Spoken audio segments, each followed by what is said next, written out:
है राम के वजूद पे हिंदोस्तां को नाज, अहले नजर समझते हैं उनको इमाम हिंद। ये अल्लामा इकबाल लिख रहे हैं। राजनीति से दूर हिंदुस्तान की गंगा जमनी तहजीब की ये तस्दीक करता है। और हो भी क्यों ना, राम सबके हैं, राम घट घट में हैं, और इसी तहजीब के दम पर देश की बुनियाद इतनी मजबूत है। बिल्कुल ठीक कहा हुसैन आपने। रामलला प्राण प्रतिष्ठा के बाद अब लोकतंत्र के मंदिर में भी इस पर चर्चा हुई। ये अच्छी बात है, लेकिन इसके साथ ये भी जरूरी है कि उनके गुणों को भी हम सब आत्मसात करें, तभी जीवन में संतुलन भी बना रहेगा और गति भी आएगी। और कोई शक नहीं कि इसका असर आपकी सेहत पर भी पड़ेगा और नजर भी आएगा, क्योंकि बिगड़ी हुई लाइफस्टाइल आपकी सोच, आपके शरीर, आपके बॉडी स्ट्रक्चर को भी नुकसान पहुंचा रही है, उसे इम्बैलेंस कर रही है। मतलब ये कि सेहत की बुनियाद को भी हिलाकर रख देता है। ठीक बात पूजा। हड्डियों का जो ढांचा यानी कि स्केलेटन है, उसी से पर्सनालिटी तय होती है। लेकिन दिक्कत यह है कि लोग अक्सर structural problems, spine problems, muscle, bone health को तब तक सीरियसली नहीं लेते, तब तक उसके लिए सीरियस नहीं होते हैं जब तक कि मर्ज यानी कि बीमारी अलार्मिंग ना हो जाए। और तभी तो देश के 80% लोग कंधे, पीठ और स्पाइन की किसी न किसी तरह की प्रॉब्लम से, परेशानी से जूझ रहे हैं, जो गलत तरीके से सोने, खराब पोस्चर, घंटों एक ही तरीके से, एक ही पोज में, एक ही पोस्चर में बैठे रहने की वजह से हो रही है। बिल्कुल। और योग गुरु स्वामी रामदेव कहते हैं कई बार कंधे, पीठ, कमर या फिर जोड़ों में दर्द के पीछे शरीर में हाई ग्लूकोज लेवल भी जिम्मेदार होता है। ज्योत्सना, बिल्कुल ठीक बात आपने कही पूजा, क्योंकि शोल्डर में कोलेजन होता है जो हड्डियों को जॉइंट्स से जोड़ता है। डायबिटीज होने पर शुगर जो मॉलिक्यूल हैं वो कोलेजन को चिपचिपा बना देते हैं, जिससे लिगामेंट कमजोर होने लगते हैं और जॉइंट्स सख्त हो जाते हैं, मूवमेंट में दिक्कत होती है।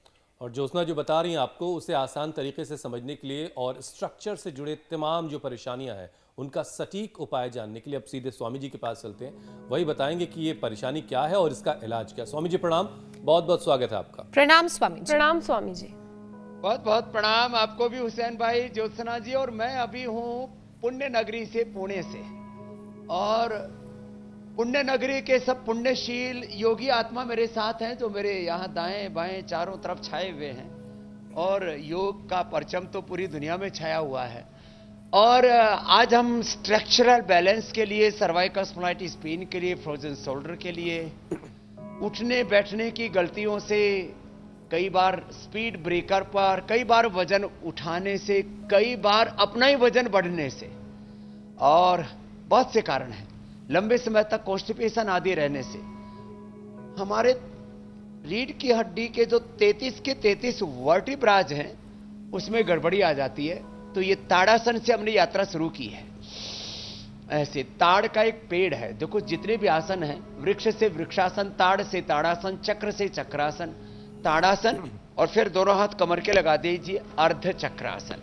पूर्ण चक्रासन में तो गिरने की संभावना है, थोड़ा सा पीछे ऐसे झुक जाए।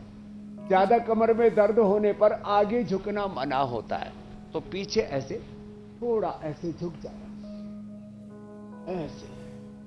अभी उत्तर भारत में तो आया नहीं, मैंने ऊपर देखा तो बोर आया हुआ है, बहुत अच्छा। यहाँ सामने भी और ऊपर भी बहुत जल्दी ही आम खाने को मिलेंगे, लेकिन आम और खास बात उसकी नहीं है। तो ताड़ासन, तिर्यक ताड़ासन, आज पूरा स्ट्रक्चरल बैलेंस के लिए लगभग 20 अभ्यास हैं, ये पूरा करवाएंगे। इसमें से 5 या 10 भी जो कर लेंगे उनका बेड़ा पार हो जाएगा। कोहनियां सीधी ऐसे, ये। और आगे ज्यादा ना झुकें, वजन ज्यादा ना उठाएं, कब्ज ना रहने दें, इसके लिए त्रिफला चूर्ण, शुद्धि चूर्ण या अभयारिष्ट का सेवन करें।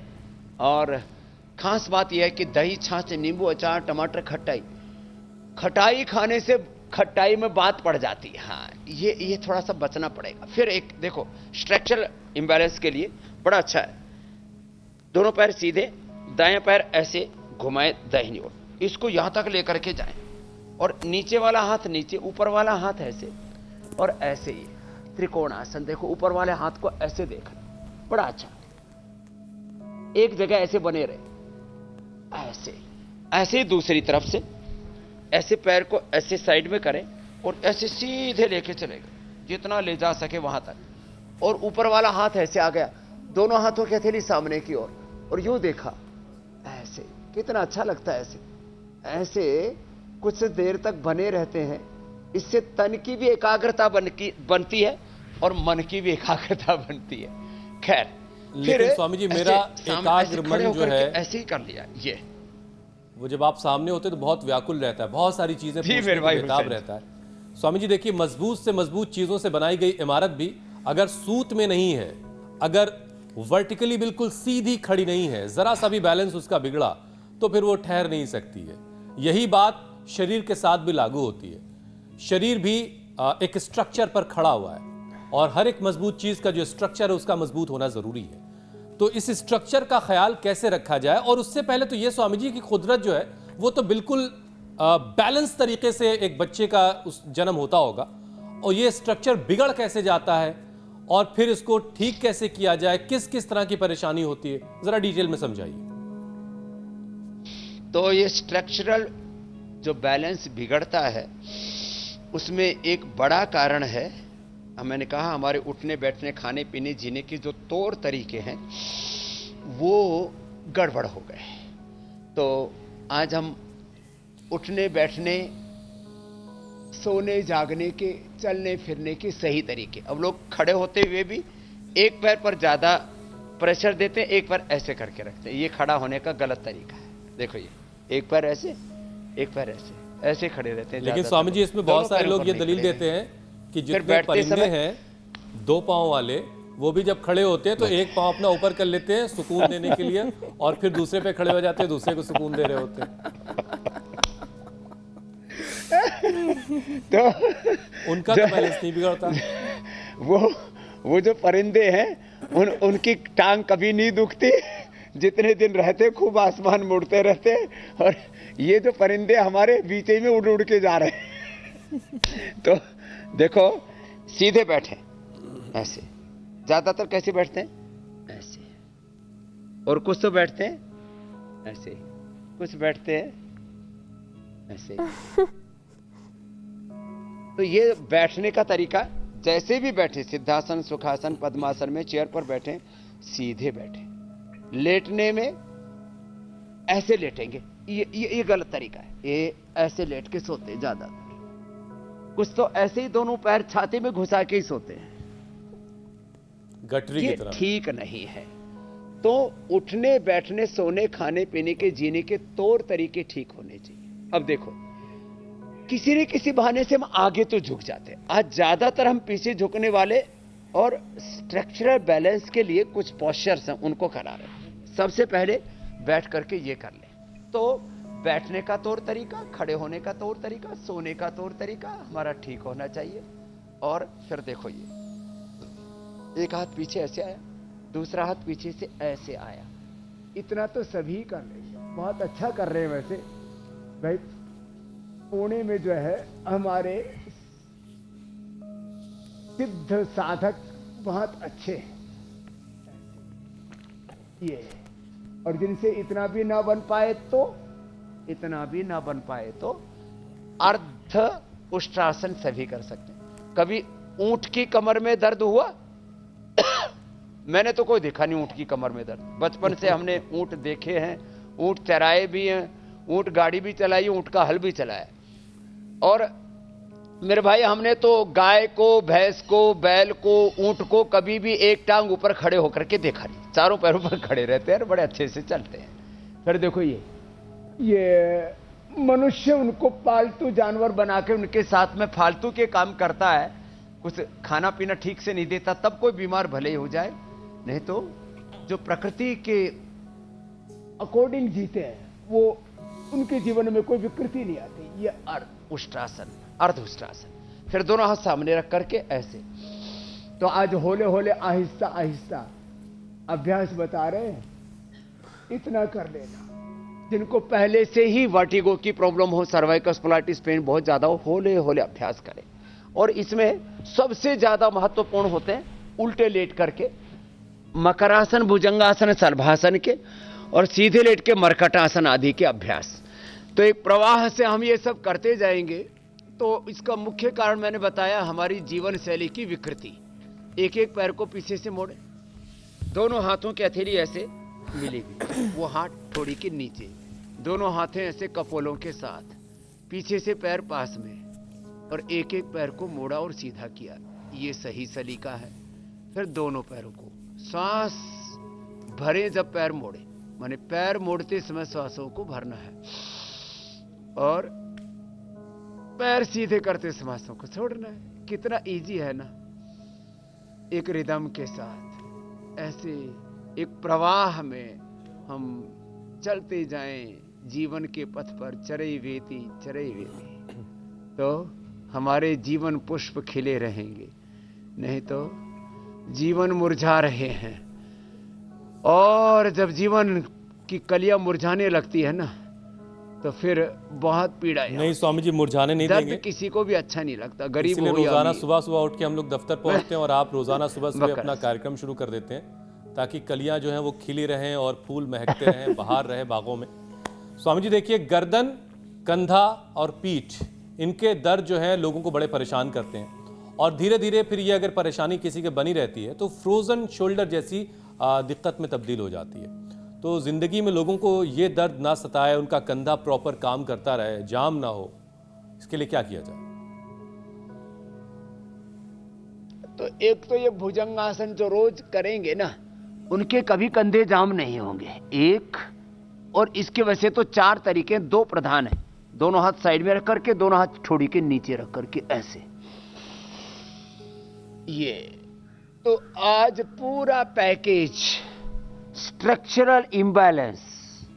देखो, बीमारियों के मुख्य कारणों में गिनाया जाता है less oxygen supply, less physical activity, over stress, unhealthy lifestyle, नींद पूरा ना आना, ओवर ईटिंग, अनहेल्दी थॉट्स, माने आहार में, विचार में विकार आने से शरीर में रोग पैदा होते हैं।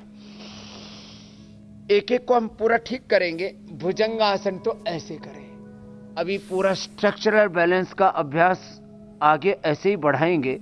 अब इसमें कंधे के लिए स्पेशली पहले बता देते हैं, फिर इसको आगे कंटिन्यू करते हैं। देखो, एक तो भुजंगासन, दूसरा कंधे के लिए देखो, ये देखने में छोटा सा है, लेकिन इसको 5-10 बार से शुरू करके कुर्सी पर भी बैठ के कर सकते हैं।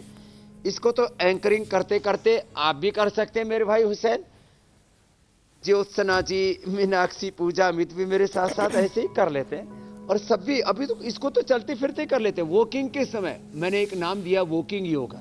क्या नाम दिया? वॉकिंग योगा। वॉकिंग करते समय भी ये कर सकते हैं, भस्त्रिका कर सकते हैं, कपालभाति कर सकते हैं, अनुलोम विलोम कर सकते हैं।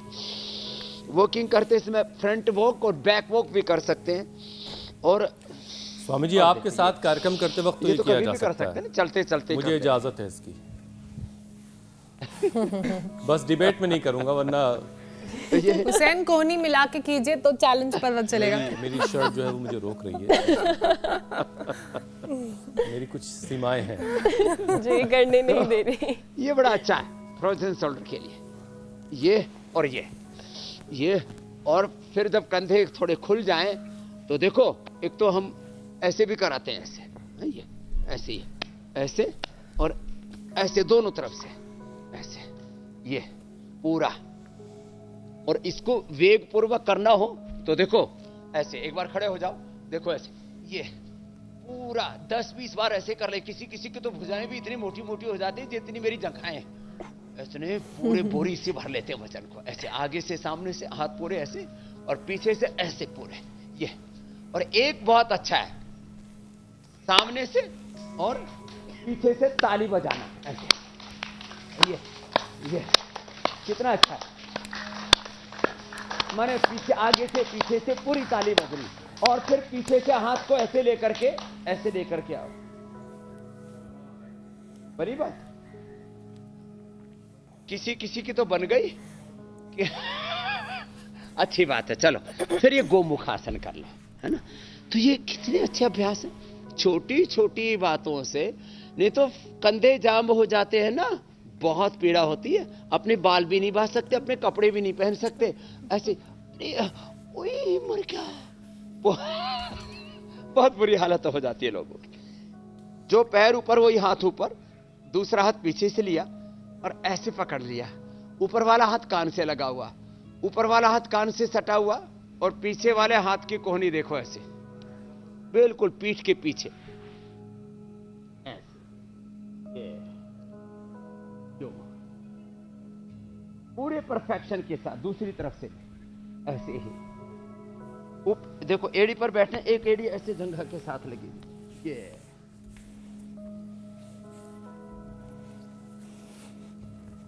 अब धीरे धीरे जंक फूड खा करके लोगों के शरीर में जंग लग गया, और वही जंग स्वामी जी हम लोग रोज जो है छुड़वा रहे हैं। योग के जरिए घिस घिस करके सारा जंग हटाने में हम लगे। रोज हम जंग उतारते। चलिए स्वामी जी की जंग लड़ सके जिससे। कंधे का जंग तो आपने हटा दिया, लेकिन जिनकी गर्दन अकड़ गई है, जिनकी गर्दन में जंग लग गया है, लोग पट्टा लगा करके घूम रहे हैं, सर्वाइकल की वजह से लोगों को चक्कर तक आते हैं, तो इस तरह की नौबत ना आए उसके लिए क्या करें, और अगर आ गई है तो उसे ठीक कैसे करें?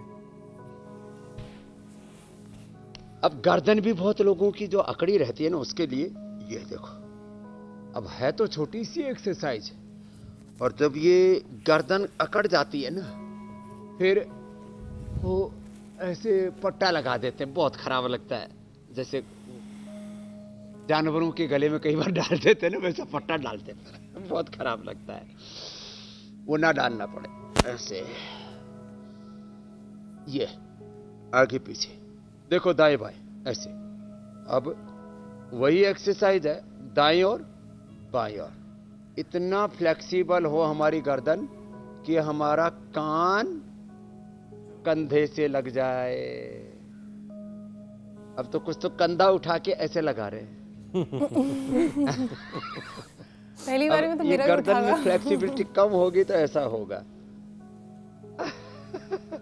ऐसे तो ऐसे। अब दाएं बाएं ऐसे देखना, वैसे भी थोड़ा देखते रहना चाहिए दाएं बाएं। कुछ लोग दाएं बाएं देखते ही नहीं ना आगे पीछे देखते। चलो तो आगे पीछे ऊपर नीचे दाएं बाएं हम दिखा भी देते, फिर गोल गोल घुमा देते। नहीं तो सारी दुनिया जो आगे पीछे दाएं बाएं देखते नहीं, देख करके नहीं चलते, ऐसे ही गोल गोल घूमते रहते हैं, और पूरी दुनिया ऐसे ही घूम रही है। हाँ, किसी किसी को जो वर्टिगो है ना, वो इतना आता है।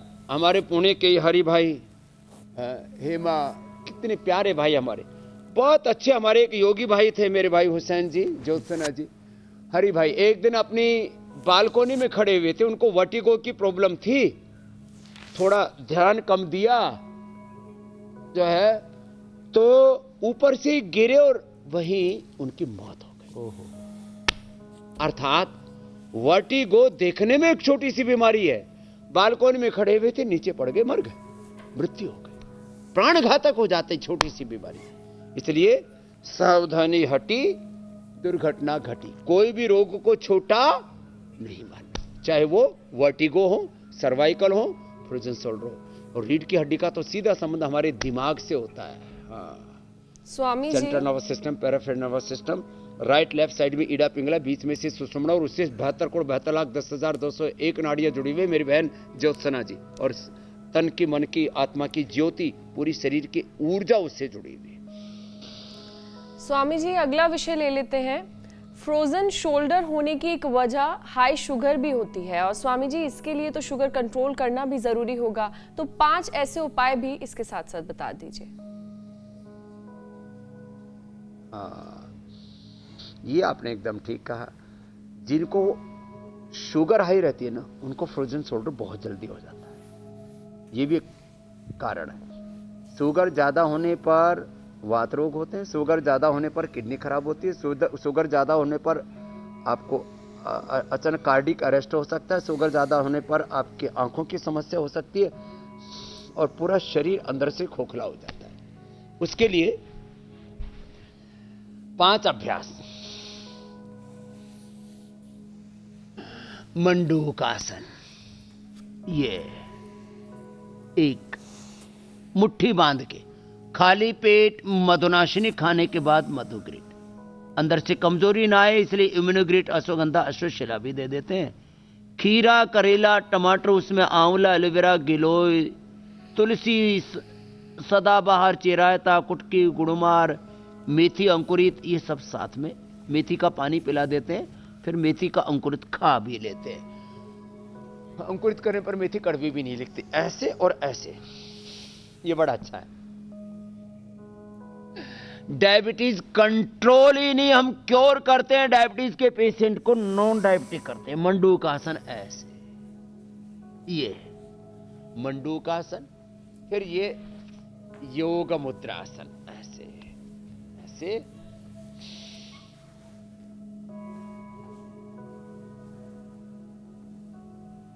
जिनसे बन पाए तो ये भी कर लें, नहीं तो मंडूकासन कुर्सी पर बैठ के भी किया जा सकता है, और जिनकी फ्लेक्सिबल बॉडी हो तो योग मुद्रासन। और वक्रासन तो बहुत अच्छा है ही, एक पैर सीधा एक पैर मुड़ा हुआ और ऐसे ऐसे घूम गए, कितना अच्छा है। ऐसे, और दूसरी तरफ से भी ऐसे ही। और ज्यादा फ्लेक्सिबल बॉडी है तो फिर ये अर्धमत्स्येंद्रासन भी हो जाता है, ऐसे और ऐसे। ये डायबिटीज के लिए बहुत अच्छा है, इससे स्ट्रक्चरल इंबैलेंस भी दूर होता है, बड़ा अच्छा है। और बहुत अच्छा है पवन मुक्तासन ऐसे। अब देखो, अब जिनको गर्दन में ज्यादा दर्द है सिर नहीं उठाना, बिना उठाए ऐसे कर लेना, ये पवन मुक्तासन। ये उत्तान पादासन बहुत अच्छा है, वो आप स्पाइन के लिए भी बता दे रहा हूं। मैं बोल रहा था भुजंग आसन, और एक है ये मरकट आसन, ये बहुत जरूरी है। भुजंग आसन और मरकट आसन को तो रोज की दिनचर्या में ही सम्मिलित कर दें तो 100 साल तक रीढ़ की हड्डी मजबूत रहेगी। और रीढ़ की हड्डी मजबूत रहेगी, जिसकी रीढ़ की हड्डी सीधी रहेगी वो 100 साल तक यौवन के साथ जिंदगी को जी सकेंगे जी। बुढ़ापे का लक्षण है झुकी हुई कमर, दुखती हुई कमर है। मरकट आसन के ये 3 अभ्यास ये बहुत जरूरी है, इनको आराम आराम से कर लें। अब जिनका पैर ऐसे नहीं आ पाता है, ऐसे इतना नहीं आ पाता है, तो जितना आए इतना आए, इतना इतना आए, इतना पूरा आ जाए तो कहना ही क्या है। तो ये आज मैं कह रहा था डायबिटीज के लिए भी बता दिया, और ये स्ट्रक्चरल इम्बैलेंस का पूरा पैकेज भी ऐसे।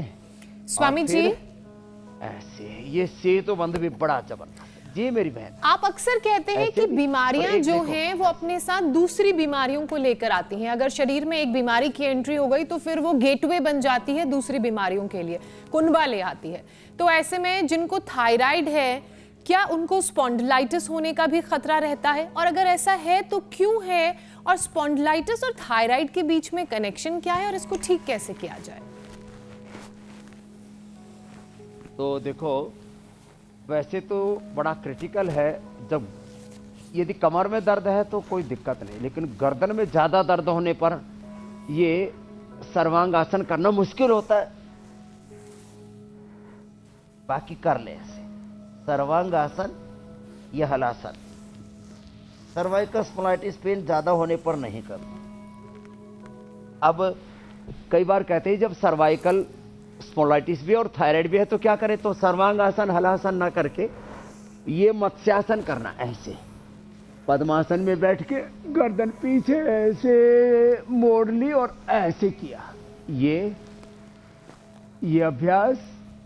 फिर बैठ करके ये सिंहासन है, ये बड़ा जबरदस्त है थायराइड के लिए। चलो धाड़ो शेरो शेरनियो,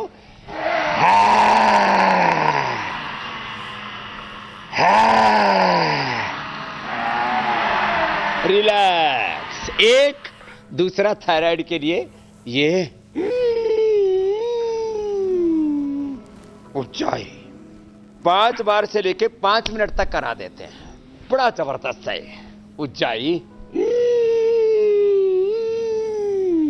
और ये कपाल भाती के साथ ये पॉइंट दबा ले, दोनों हाथों में, दोनों पैरों में। थायरोग्रिड धनिया के पानी के साथ ले लें। धनिया का पानी पीने से ही थायराइड अच्छा हो जाता है लोग। अब छोटे छोटे उपाय, धनिया का पानी पीने से थायराइड अच्छा हो जाता है, और दोनों हाथों में पॉइंट दबाने से थायराइड अच्छा हो जाता है। और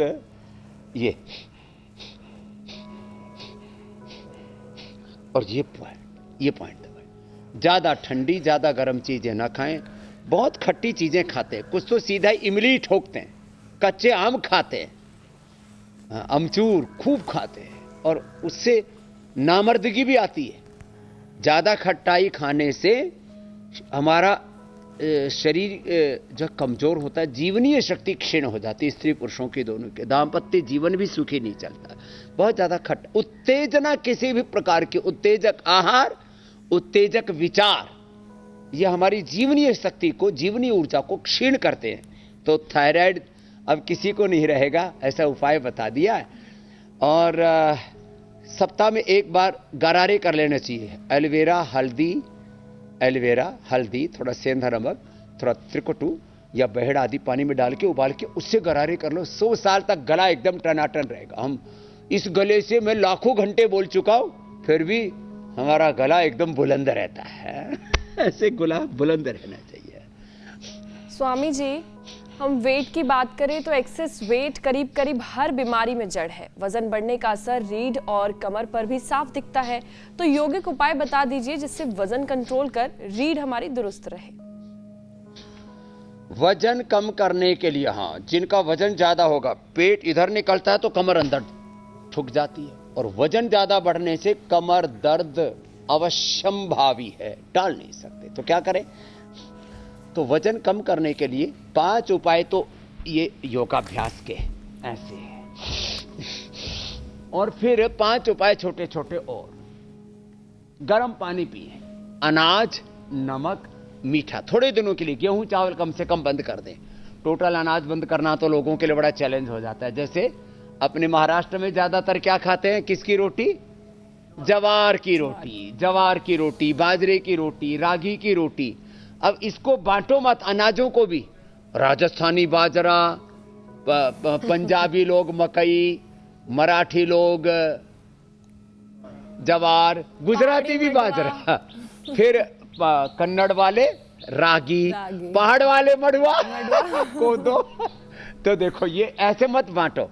लेकिन इतना जरूर याद रखो, गेहूं चावल बहुत ज्यादा खाने अच्छी बात नहीं। सप्ताह में एक बार खा लो, 10 दिन में 15 दिन में एक बार तो चलेगा। गेहूं रोज की रोज गेहूं पर सोटा घुमाते हो, चावल ही खाते हो, ये वजन बढ़ाता है, ये बीपी शुगर बढ़ाता है।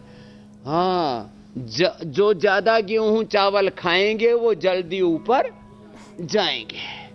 तो अब देख लो, अब आजकल कुछ जो अपोजिशन में लोग हैं, कोई मुद्दा तो है नहीं, तो बोले जो है मिलेट्स का भाव पूरा नहीं मिल रहा। अरे तुम खाना शुरू कर दो, भाव पूरा मिल जाएगा।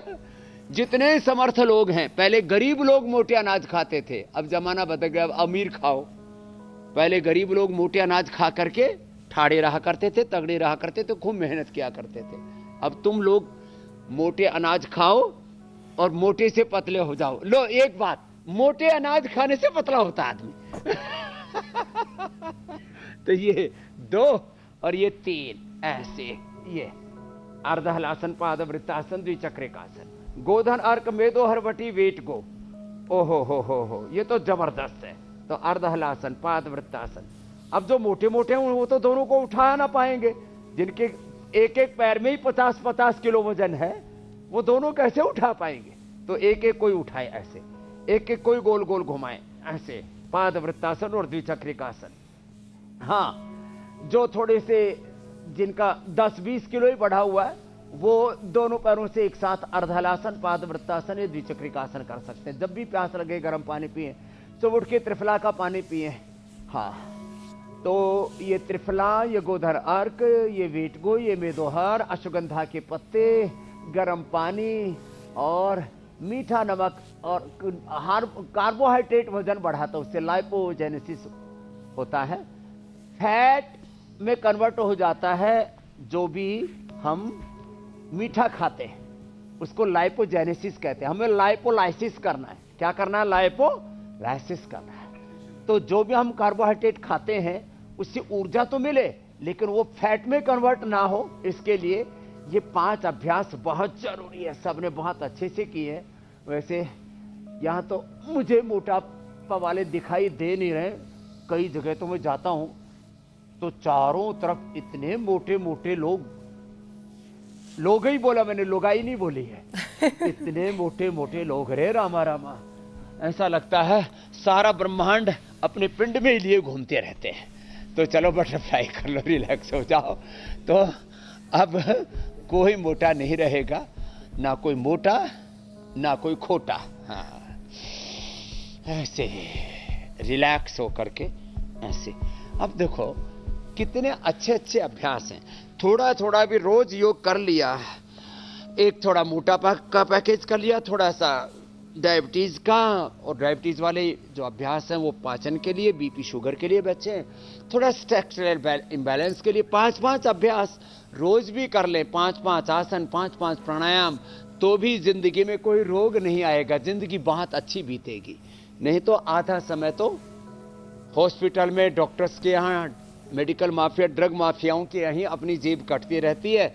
जीवन भर का कमाया हुआ पैसा, सारी सेविंग्स खत्म हो जाती है। फिर कहते हैं 1 करोड़ का वो कराओ हेल्थ इंश्योरेंस। अरे हेल्थ इंश्योरेंस करा करके 1 करोड़ का तो 1 महीने में खर्च हो जाता है। हॉस्पिटल में ऐसे पानी जो है बहता है जैसे बाढ़ सी आ रही हो, फ्लड आता है। जी मेरी बहन, स्वामी जी, अभी हम नहीं आने देंगे फ्लड। हाँ बिल्कुल बिल्कुल, वजन लोग अपना कम कर लेंगे तो बहुत सारी बीमारियां तो यूं ही कम हो जाएंगी और अपने आप को सेहतमंद रखेंगे अगर हमारे साथ रोजाना योग करते रहेंगे।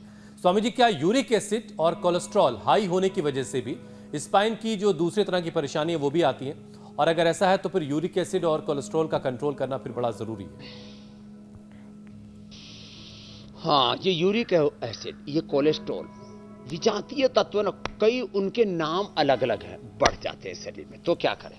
तो एक तो कपालभाति प्राणायाम रोज करें, ये अंदर से बॉडी की सफाई करने के लिए है। तन की, मन की, चित्त चेतना, आत्मा की रोज सफाई धुलाई होनी चाहिए। जैसे घर में रोज झाड़ू लगाते हैं ना, हम एक भजन गाते हैं ना, गाए जा भगवान की महिमा गाए जा, सुबह शाम इस मन मंदिर में झाड़ू रोज लगाए जा, गाए जा भगवान की महिमा गाए जा। तो भगवान राम का, कृष्ण का, हनुमान का, शिव का चिंतन करते हुए ओम नमो नारायण, ओम नमो रिहंताणम, ओम नमो सिद्धाणम, ओम नमो आर्यायाणम, ओम नमो उवच्छायणम, ओम योगम शरणम बुद्धम शरणम वेदम सर्वम धर्मम शरणम गच्छामि। ऐसे भक्ति भाव से कपालभाति करो। एक दूसरा, सप्ताह में 1 बार जौ के आटे की रोटी या जौ का दलिया खा लो।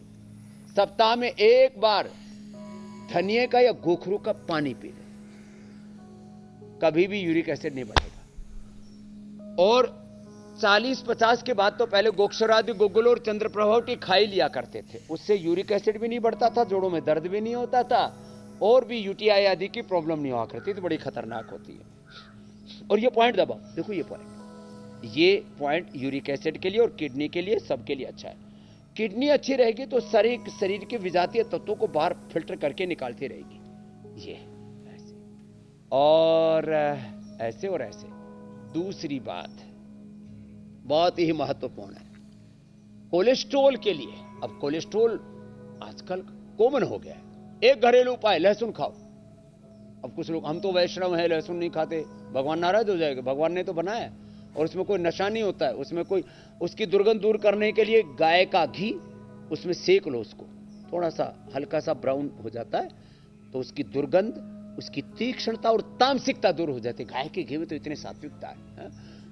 लहसुन खाओ, कोलेस्ट्रॉल के लिए, हार्ट के लिए, लो इम्यूनिटी के लिए, कफ कोल्ड के लिए और आर्थराइटिस के लिए परम औषधि। आप लोग कोलेस्ट्रॉल की जो दवाइयां खाते हो लिवर को खराब करती है, लिवर को भी ठीक करता है लहसुन, बड़ा जबरदस्त रसायन भी है।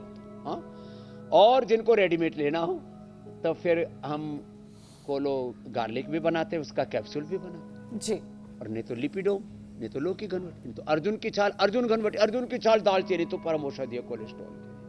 और लौकी परम औषधि है। लौकी जो है पूरी बॉडी को एसिडिक से अल्कलाइन कर देती है, कोलेस्ट्रॉल को घटा देती है, बीपी को, हार्ट के ब्लॉकेज को, सबको निर्मूल कर देती है लौकी। दूधी भोपला स्वामी जी, आपने हार्ट के ब्लॉकेज की बात की।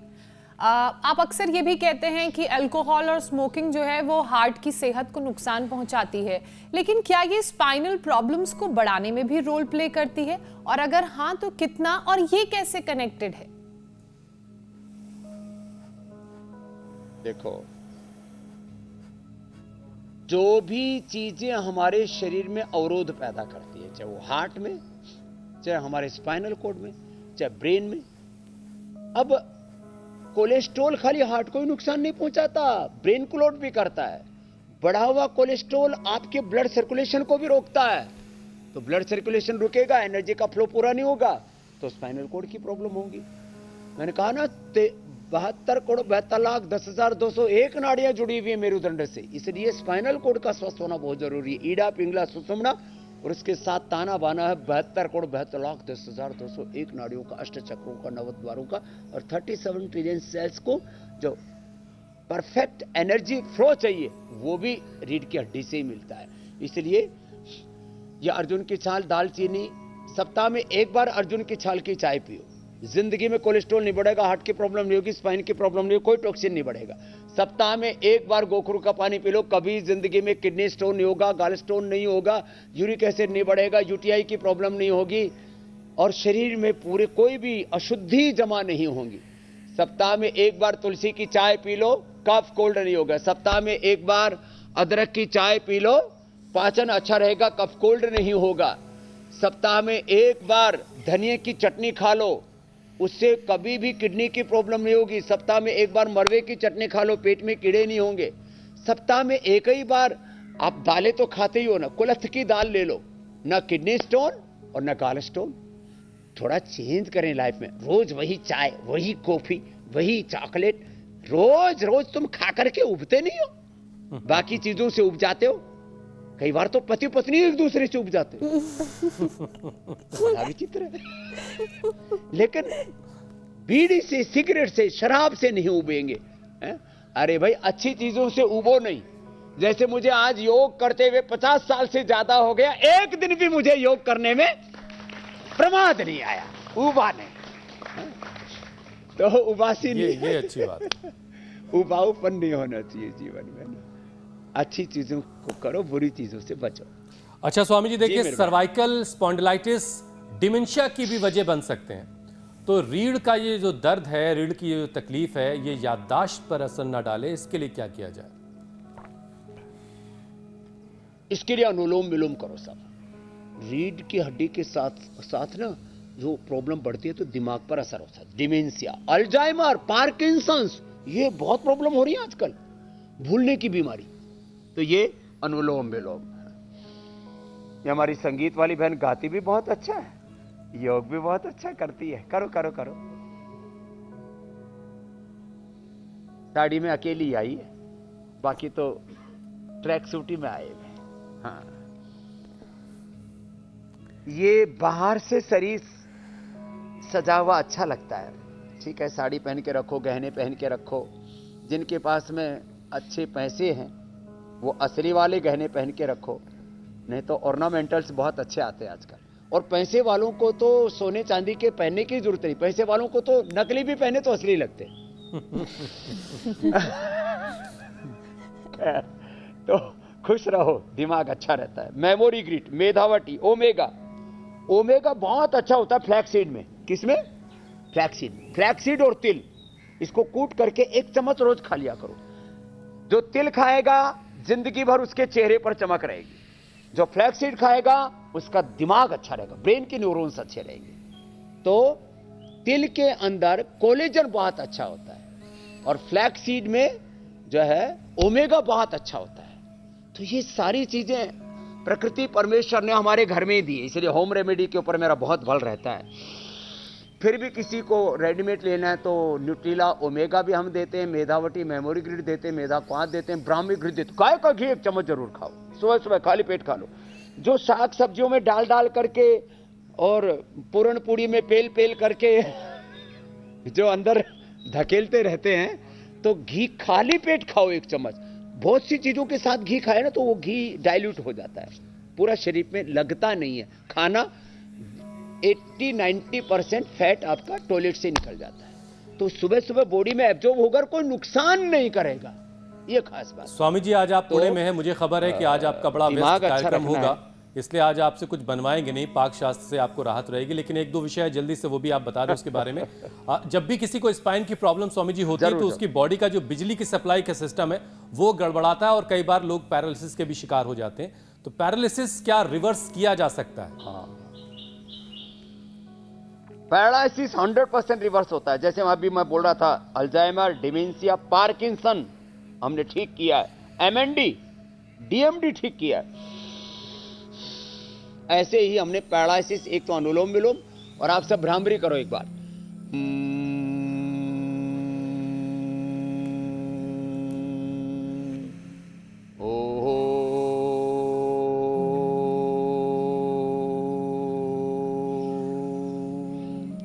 अनुलोम विलोम भ्रामरी उद्गीत, गायत्री ओंकार का ध्यान, ओम भूर्भुवः स्वः तत्सवितुर्वरेण्यं भर्गो देवस्य धीमहि धियो यो नः प्रचोदयात्, ओम त्र्यंबकं यजामहे सुगंधिं पुष्टिवर्धनम् उर्वारुकमिव बन्धनान् मृत्योर्मुक्षीयमामृतात्। ओम नमः शिवाय, ओम रामाय नमः, श्री राम शरणं मम, श्री कृष्ण शरणं मम। तो देखो, ऐसे ध्यान करने से अनुलोम विलोम भ्रामरी उद्गीत, ओंकार, गायत्री, महामृत्युंजय का ध्यान, शिव ध्यान, और साथ में न्यूरोग्रिड, इम्यूनोग्रिड दे देते, और गाय का घी से हवन कराते गूगल से, और पैरालिसिस ठीक हो जाता। ट्रेडिशनल मेडिसिन स्वामी जी अब योगाभ्यास, एकांगी रस और प्राणायाम के बाद अब जरा इंतजार कर रहे हैं कि कल क्या है उसके बारे में ग्राम मिला करके, और उसके बाद फिर आपसे इजाजत लेंगे। ये आधा ग्राम खा ले, इससे पैरालिसिस ठीक हो जाता है। जी जी जी स्वामी जी। घटती बढ़ती सर्दी का वार, बढ़ रहा खांसी, जुकाम और बुखार, साइनस, निमोनिया, एलर्जी का क्या है आयुर्वेदिक उपचार? कौन से 5 यौगिक उपाय बेअसर करेंगे मौसम की मार? सिरदर्द बने 7 सीजनल रोग, 40 मिनट सीखिए कैसे करें क्योर। कल सुबह 7:56 से पहले ही इंडिया टीवी लगा लीजिएगा और इस बदलते हुए मौसम में होने वाली जो अलग अलग परेशानियां हैं उनसे कैसे बचना है स्वामी जी से जानिए। स्वामी जी अब आपसे इजाजत लेने का वक्त है। बहुत बहुत प्रणाम, बहुत बहुत धन्यवाद। भारत माता की जय, जय महाराष्ट्र, जय हिंद। बहुत बहुत प्रणाम, बहुत बहुत शुक्रिया स्वामी जी। प्रणाम स्वामी जी। जय